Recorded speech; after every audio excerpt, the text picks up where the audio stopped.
Hello student, कैसे हैं आप? उम्मीद करते हैं स्वस्थ होंगे, मस्त होंगे। तो देखिए, आज हमको सीखना है कि केमिस्ट्री को हम जीरो लेवल से कैसे सीखें। ठीक है, तो हम लोग बेसिक से एडवांस की ओर केमिस्ट्री को कैसे सीखते हैं, आज हमको उसको सीखना है। ठीक है, तो आइए आज की पढ़ाई शुरू करते हैं। देखिए, केमिस्ट्री का जो स्टार्ट पॉइंट होता है वो मैटर से स्टार्ट होता है, यानी द्रव्य से। केमिस्ट्री की जो शुरुआत होती है वो द्रव्य से होती है। द्रव्य या इसी को हम लोग कह सकते हैं पदार्थ। ठीक है, इसको इंग्लिश में कहते हैं हम लोग मैटर। तो द्रव्य क्या होता है? द्रव्य वह है जो स्थान घेरता है, जिसमें भार होता है तथा जिसका ज्ञान हम अपनी ज्ञानेंद्रियों द्वारा कर सकते हैं, द्रव्य कहलाता है। ठीक है, जैसे एग्जाम्पल आपका लकड़ी, पेन, कुर्सी, मेज आदि, ये सब द्रव्य है। ठीक है, द्रव्य के बारे में कई दार्शनिक ने अपने अपने विचार दिए। जैसे भारतीय दार्शनिक हैं कराड। कराड ये भारतीय दार्शनिक है, भारतीय दार्शनिक है। इन्होंने बताया कि जो द्रव्य होता है वो मुख्यतः चार पदार्थों से मिलकर बना होता है। जैसे पृथ्वी, जल, अग्नि तथा वायु। जबकि जो रोम के दार्शनिक हैं, रोम के दार्शनिक हैं ल्यूक्रिटस।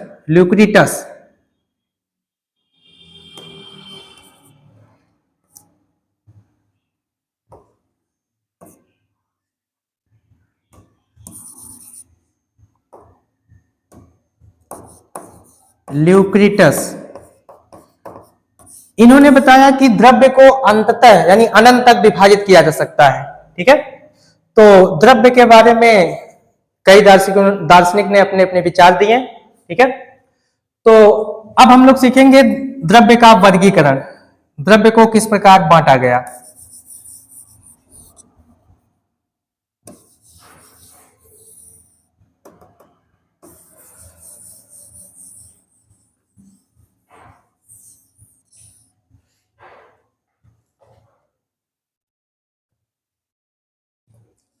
आगे है द्रव्य का वर्गीकरण।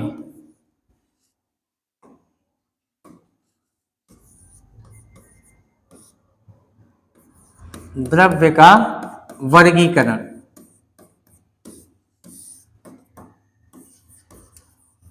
Classification of matter. देखिए, द्रव्य को मुख्य रूप से दो प्रकार से बांटा जा सकता है। पहला होता है हमारा भौतिक वर्गीकरण। भौतिक वर्गीकरण जिसको हम लोग कहते हैं फिजिकल क्लासिफिकेशन।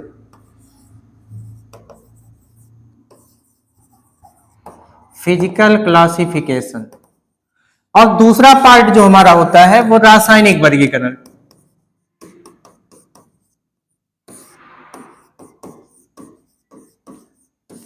यानी केमिकल क्लासिफिकेशन।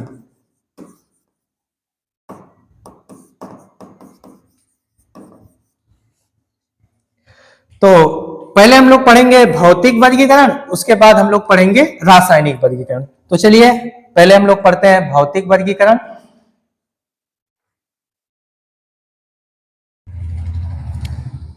सबसे पहले हम लोग पढ़ेंगे भौतिक वर्गीकरण यानी फिजिकल क्लासिफिकेशन।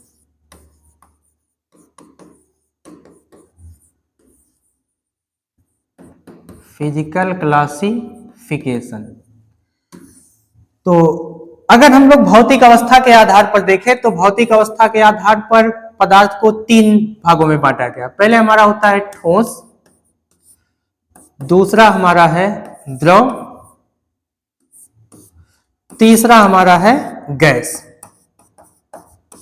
यानी सॉलिड, लिक्विड और गैसेस।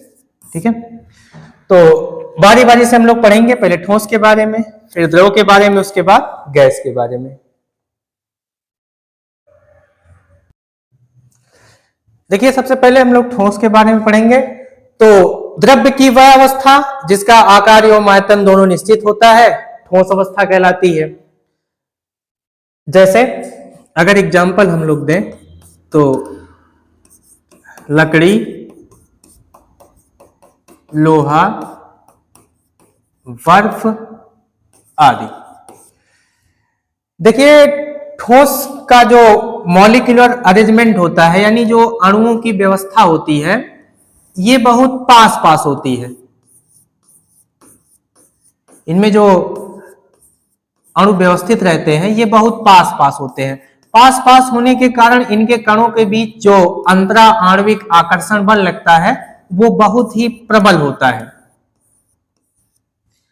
और आकर्षण बल प्रबल होने के कारण इनका जो घनत्व होता है, इनका घनत्व भी बहुत अधिक होता है, क्योंकि अणु पास पास रहते हैं, आकर्षण बल बहुत ज्यादा लगता है, इसीलिए ठोस के जो घनत्व होते हैं वो उच्च होता है घनत्व।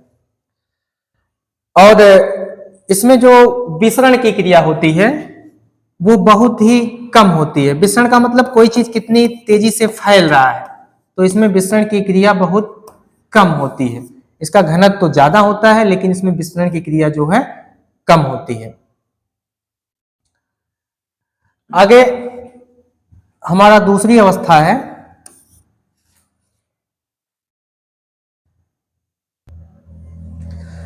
आगे हमारी दूसरी अवस्था है द्रव अवस्था।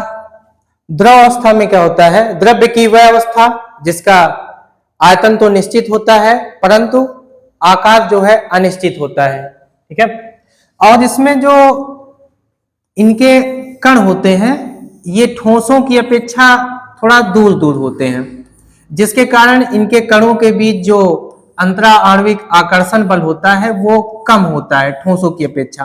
और कण दूर दूर होने के कारण इसमें जो आकर्षण बल होता है वो ठोस की अपेक्षा कम होता है।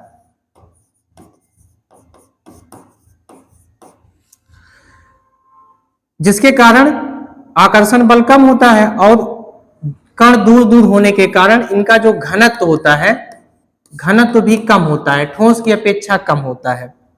लेकिन इनके कण जो है वो स्वतंत्र रूप से गति कर सकते हैं, जबकि जो द्रव के ठोस के कण होते हैं वो स्वतंत्र रूप से गति नहीं कर सकते हैं।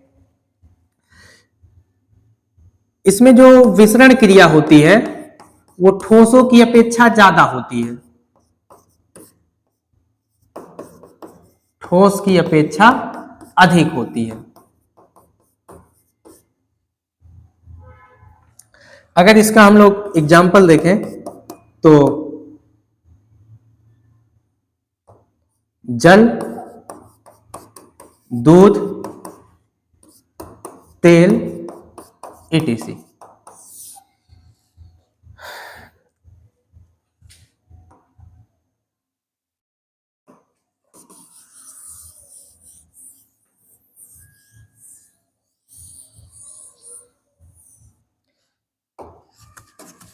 देखिए, पदार्थ की तीसरी अवस्था जो होती है गैस अवस्था।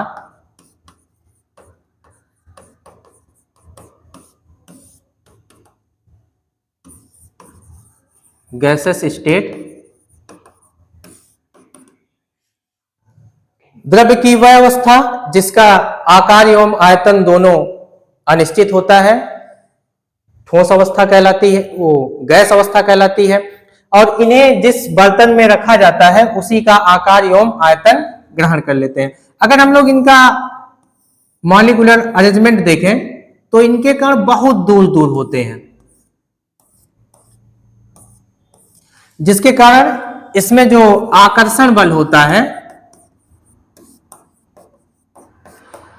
ये बहुत कम होता है, जिसके कारण जो इनका घनत्व होता है वो सबसे कम होता है, यानी ठोस और द्रव दोनों की अपेक्षा कम होता है। लेकिन इसमें जो विसरण क्रिया होती है वो सबसे अधिक होती है। एग्जाम्पल जैसे वायु, ऑक्सीजन, नाइट्रोजन,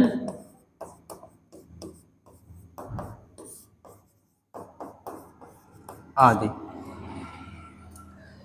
अब देखिए जो दूसरा वर्गीकरण हमारा होता है, भौतिक वर्गीकरण पूरा हो गया, दूसरा वर्गीकरण हमारा रासायनिक वर्गीकरण है। तो चलिए हम लोग रासायनिक वर्गीकरण पढ़ते हैं।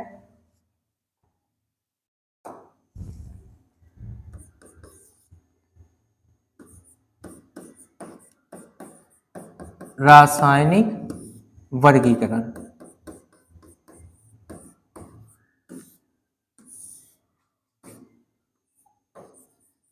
Chemical classification.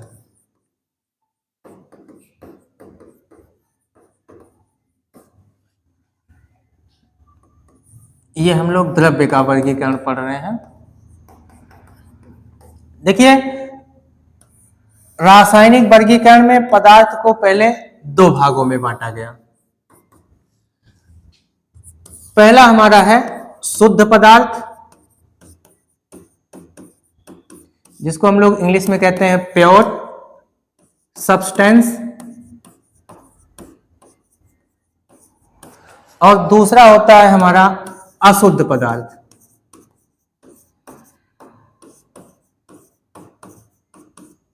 यानी अनप्योर सब्सटेंस।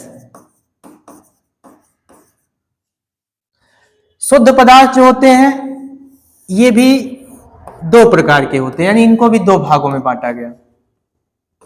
पहला हमारा होता है तत्व और दूसरा हमारा होता है यौगिक।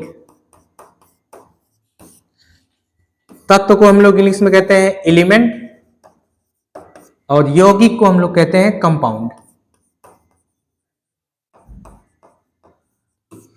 ये जो तत्व होते हैं ये भी होते हैं तीन प्रकार के।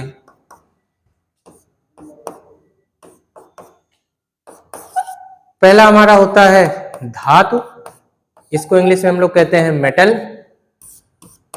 दूसरा होता है अधातु, इनको हम लोग कहते हैं नॉन मेटल।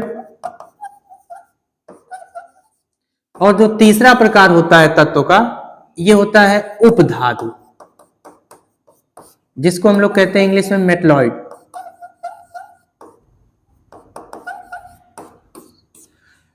यौगिक भी दो प्रकार के होते हैं। पहला हमारा होता है कार्बनिक यौगिक, यानी इनको कहते हैं हम लोग ऑर्गेनिक कंपाउंड।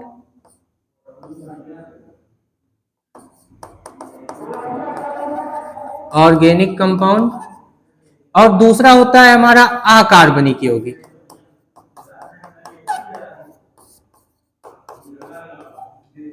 यानी इनऑर्गेनिक कंपाउंड।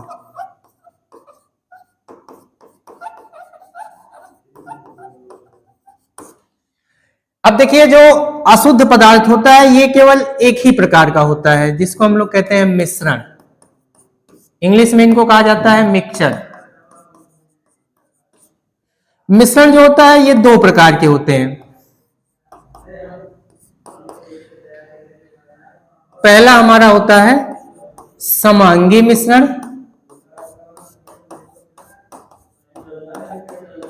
और जो दूसरा हमारा होता है विषमांगी मिश्रण।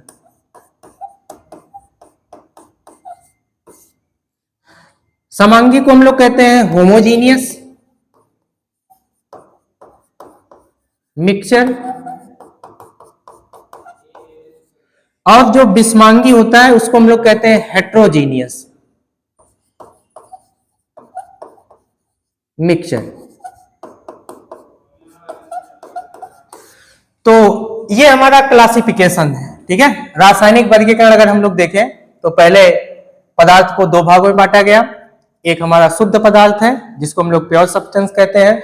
दूसरा प्रकार हमारा अशुद्ध पदार्थ जिसको हम लोग कहते हैं अनप्योर सब्सटेंस।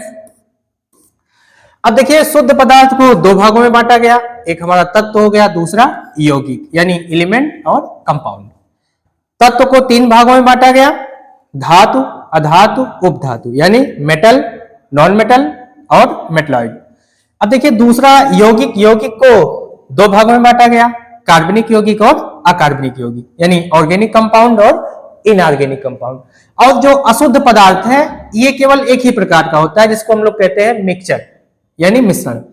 मिश्रण जो होता है वो दो प्रकार का है, एक समांगी हो गया, दूसरा विषमांगी यानी होमोजीनियस मिक्सचर और हेट्रोजीनियस मिक्सचर। ठीक है, तो नोट करना चाहें तो आप लोग नोट कर लीजिए पॉज करके।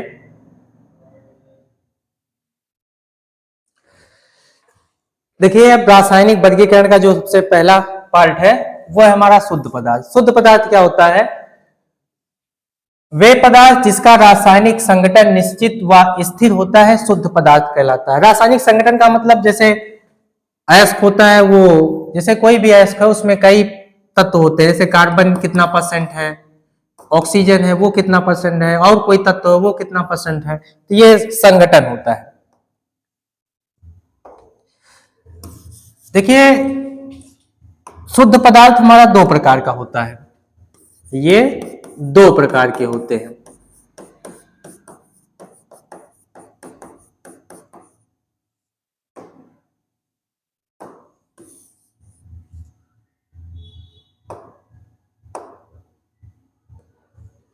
दो प्रकार के होते हैं।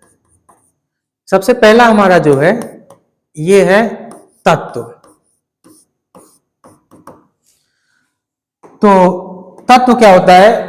हम कह सकते हैं वे पदार्थ या वे वे पदार्थ जो केवल एक ही प्रकार के परमाणुओं से मिलकर बने होते हैं। वे पदार्थ जो केवल एक ही प्रकार के परमाणुओं से मिलकर बने होते हैं,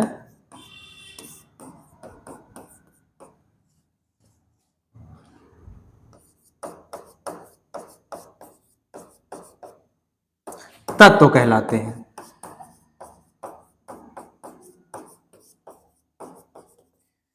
जैसे सोडियम, प्रतीक हमारा जानते हैं आप लोग Na, कैल्शियम Ca, एल्यूमिनियम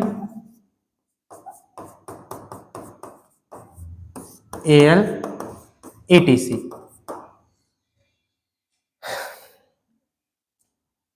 अब देखिए जो तत्व हमारा होता है, तत्व तीन प्रकार के होते हैं, ये तीन प्रकार के होते हैं।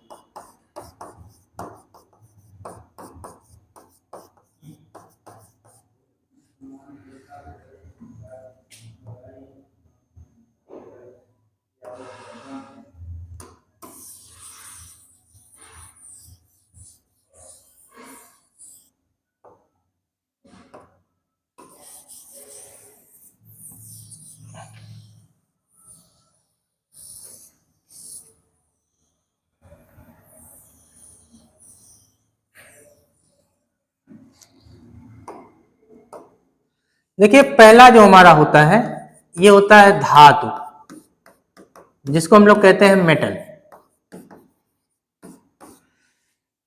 धातु क्या होता है? वे पदार्थ या वे तत्व जो इलेक्ट्रॉन को त्याग कर धनायन बनाने की प्रवृत्ति रखते हैं, धातु कहलाते हैं। ठीक है, देखिए वे पदार्थ जो इलेक्ट्रॉन को त्याग कर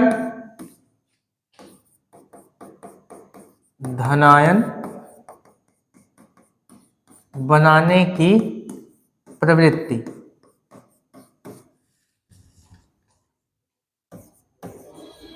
रखते हैं,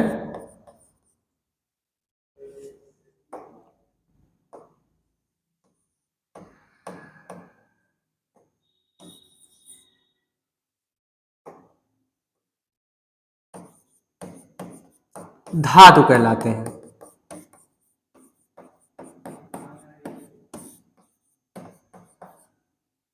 जैसे सोडियम, कैल्शियम, एल्यूमिनियम, एटीसी। देखिए अगर हम लोग सोडियम की बात करें तो सोडियम क्या करता है, आप जानते हैं इसका परमाणु क्रमांक 11 होता है। अगर विन्यास करेंगे हम लोग 2 8 1 हो जाएगा। तो ये क्या करता है, अपना ऑक्टेट कंप्लीट करने के लिए एक इलेक्ट्रॉन का त्याग कर देता है। तो अगर ये एक इलेक्ट्रॉन का त्याग करेगा तो इस पे 1 प्लस चार्ज जाएगा। देखिए धनायन बना लिया, इसका मतलब ये Na जो है हमारा ये धातु है। दूसरा, अगर हम लोग कैल्शियम की बात करें Ca, तो ये क्या करता है, ये अपना 2 इलेक्ट्रॉन का त्याग करता है और Ca2+ यानी धनायन बना लेता है।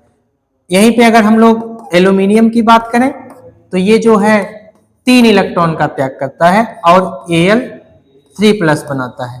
ठीक है, कारण क्या होता है, सब लोग चाहते हैं अपना ऑक्टेट कंप्लीट करने के लिए। ठीक है, इसका परमाणु क्रमांक 11 है, इसका है 20 यानी 2 8 8 2 हो जाएगा। इसके बाह्यतम कोष में देखिए 2 इलेक्ट्रॉन है, इसके बाह्यतम कोष में 1 इलेक्ट्रॉन था तो इसने अपना 1 इलेक्ट्रॉन त्याग किया। इसके बाह्यतम कोष में 2 इलेक्ट्रॉन है तो इसने 2 इलेक्ट्रॉन का त्याग किया। और एल्यूमिनियम की बात करें तो इसका जो एटॉमिक नंबर होता है यानी परमाणु क्रमांक होता है वो होता है 13, यानी विन्यास करेंगे 2 8 3 हो जाएगा। ये अपना 3 इलेक्ट्रॉन का त्याग करेगा और Al3+ बना लेगा। ठीक है,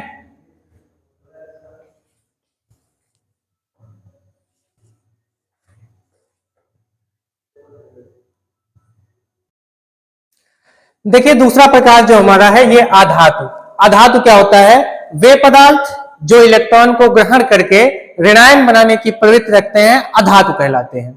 इनका काम होता है इलेक्ट्रॉन को ग्रहण करना, और इलेक्ट्रॉन का ग्रहण जब होता है तो वो जो है ऋणायन बनाते हैं। कोई भी अधातु है वो इलेक्ट्रॉन को ग्रहण करेगा, यानी कोई पदार्थ जब इलेक्ट्रॉन को ग्रहण करेगा तो वो ऋणायन बनाएगा। ठीक है, तो अगर हम लोग एग्जाम्पल देखें तो जैसे आपका ऑक्सीजन, क्लोरीन और नाइट्रोजन बहुत अधातुएं हैं एटीसी। देखिए अगर हम लोग ऑक्सीजन की बात करें तो ऑक्सीजन क्या करता है, ये 2 इलेक्ट्रॉन ग्रहण करता है और 2 इलेक्ट्रॉन जब ग्रहण करेगा तो इस पे 2- का चार्ज आता है, ऋणायन बना लेता है। अगर हम लोग क्लोरीन की बात करें तो ये जो है 1 इलेक्ट्रॉन को ग्रहण करेगा और Cl- बनाएगा, ऋणायन बनाएगा। और अगर हम लोग नाइट्रोजन की बात करें तो ये जो है ये 3 इलेक्ट्रॉन को ग्रहण करेगा और N3- बना लेगा। ठीक है, अगर इसके बाद में आपको जानना है तो ये जो है ऑक्सीजन जो होता है इसका परमाणु क्रमांक होता है 8, और अगर हम लोग इसका विन्यास करेंगे तो 2,6 हो जाएगा। अब ये देखिए आउटर मोस्ट ऑर्बिटल है यानी बाह्यतम कोष है, तो बाह्यतम कोष में 6 इलेक्ट्रॉन है, तो ये अपना ऑक्टेट कंप्लीट करने के लिए 2 इलेक्ट्रॉन जो है ग्रहण किया और अपना अष्टक पूरा कर लिया। ठीक, तो इसीलिए 2 इलेक्ट्रॉन ग्रहण किया और 2- का चार्ज, यानी ये ऑक्साइड आयन बनाता है, ऋणायन बनाता है। क्लोरीन की बात करें तो परमाणु क्रमांक होता है 17, विन्यास हम लोग करेंगे 2, 8, 7 हो जाएगा। ठीक है, और इसके बाह्यतम कोष में इलेक्ट्रॉन है 7, ऑक्टेट कंप्लीट करने के लिए इसको चाहिए 1 इलेक्ट्रॉन, तो ये क्या करता है 1 इलेक्ट्रॉन को ग्रहण करता है और Cl- बना लेता है, ऑक्टेट भी कंप्लीट हो गया। और नाइट्रोजन की बात करें तो परमाणु क्रमांक होता है 7, विन्यास हम लोग कर देंगे 2, 5। अब देखिए बाह्यतम कोष में इसके 5 इलेक्ट्रॉन है, जो संयोजी कोष है उसमें 5 इलेक्ट्रॉन है, और ये अपना ऑक्टेट कंप्लीट करने के लिए 3 इलेक्ट्रॉन को ग्रहण कर लेगा, तो 5 3 हो जाएगा 8, तो ये N3- बना लेगा। ठीक है, तो ये अधातु होते हैं। अधातुओं का गुण ही होता है कि इलेक्ट्रॉन को ग्रहण करना, इलेक्ट्रॉन को ग्रहण करें। और ग्रहण क्यों करते हैं, ग्रहण इसीलिए किया जाता है क्योंकि ये अपना ऑक्टेट कंप्लीट करना चाहते हैं। ठीक है, नोट कर लीजिए।